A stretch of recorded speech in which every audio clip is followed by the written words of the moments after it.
25 is the year of general robotics at Xi from DeepMind.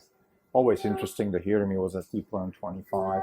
He spoke and he kind of answered my question about what the role of the human should be in an agentic world. And the role of the human is defined by the kinds of precision that we need in executing tasks. So very high precision tasks will be executed by robots, and then tasks where more judgment calls, paradoxes, difficult decisions, because they're not deterministic, those kinds of calls will be more on the human side. So, but I think what's interesting is the idea that this is the year of general robotics, and the question, of course, is why is that the case? And you could argue it's partly because Elon Musk started the humanoid robot race.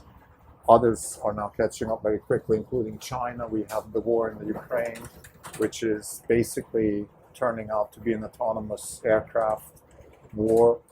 So the problem of local inference is becoming much bigger, particularly for the drone business.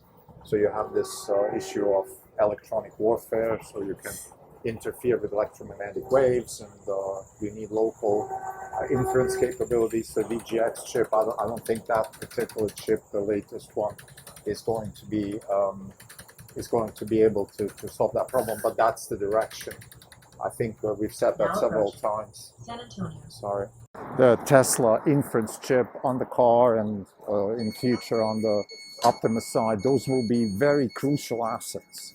And the convergence of AI 6 between training and inference, between reinforcement learning, continuous learning, I think all of these things will have a big impact on general robotics. And I think Etchi kind of, he said something really important. I think this is let's say, the beginning of an area of general robotics that will increasingly become crucial. So the role of the human in that type of environment is, there was also a lady from Stanford which was discussing that, and I think she's actually a professor for human-centric in artificial intelligence.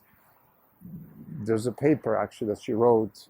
The reason I'm mentioning all this is it's a bit of an impression from the conference, but I think we kind of have to really think, we have to think hard about the potential for humans in the context of an agentic AI.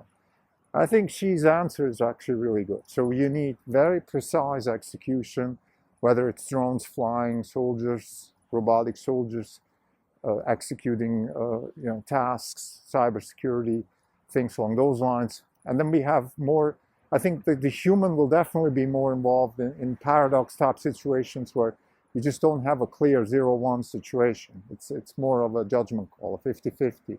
It's like sometimes you do this, sometimes you do that type of thing. So there's a lot of executions like that. I think Etchi said something else which is very interesting, and that is, he said that the agentic AI system actually is almost going backwards, because what we're doing now, we're adapting processes and workflows, human workflows and processes into the AI system by having agents executing deterministic tasks.